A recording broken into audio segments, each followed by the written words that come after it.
The title of this sermon is You Got Got. You got got.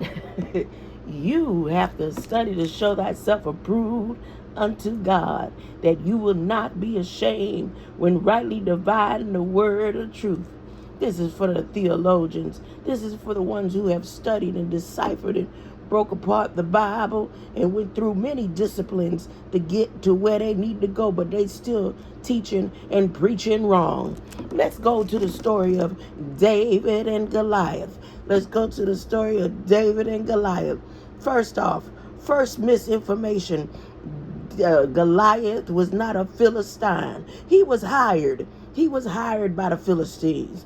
You know, it's like somebody, Muhammad Ali going to Africa, and he representing Africa, and he say, "I'm gonna fight for the Africans today," but he was from the Judah, the United States. He was from Judah.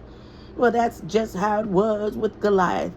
No, well, for the Egyptologists, Gat is on the walls. Gat is on the walls. That fallen was written on the walls of Egypt. Now, the thing about David couldn't stand a slick mouth. But you don't pay attention to when he came and stood by his brother, and his brother say, "I know you wicked and evil. You here, you ain't supposed to be here. But you so wicked and evil. You gonna come down here." When he heard what the king was gonna offer, he wasn't thinking about his family. He said, "Yeah, you get to have one of his daughters." He thought about Jonathan, because Jonathan was a daughter of Saul. No, well, the Bible said Jonathan and Saul knew one another. We know the word knew. When you know somebody in the Bible, that means you became intimate. No, that's not true. Why you think when every time Saul came and asked him to marry one of his daughters, he talking about, "Would I look like marrying your daughters, huh?" No, the real daughter, not the transgender, not the elemental P, what you call it, LGBTQ2 and all that. Jonathan was that, just that, and Saul didn't like that. Saul wanted that. Most fathers, but especially back then, would not have approved, especially after God had been destroyed Sodom and Gomorrah.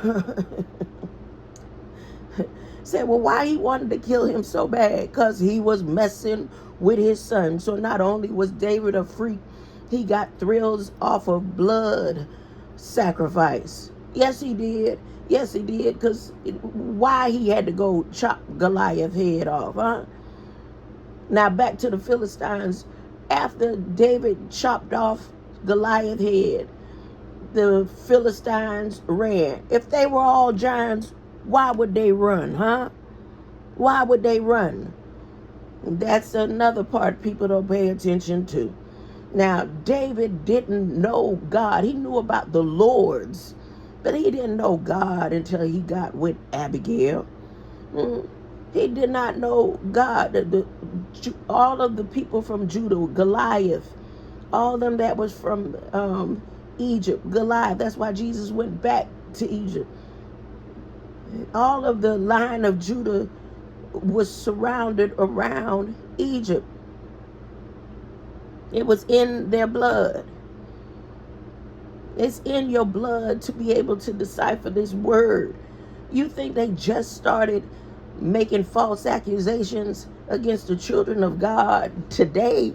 They've been doing it since the beginning of time.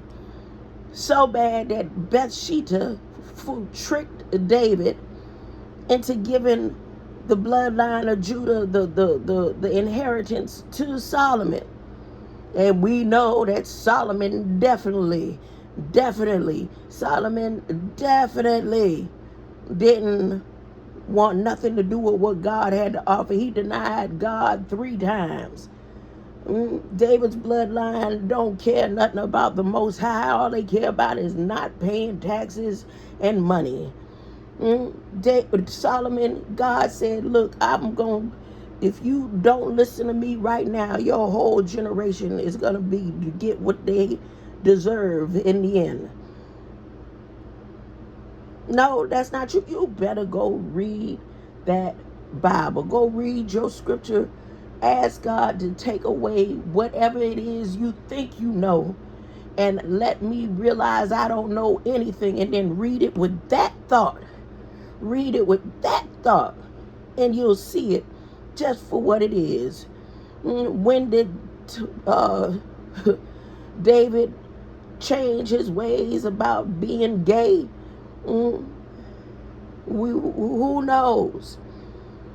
David was killing off families and nations. When he got to Nabal, he didn't kill Nabal for nothing but Nabal's mouth. He didn't like a slick mouth.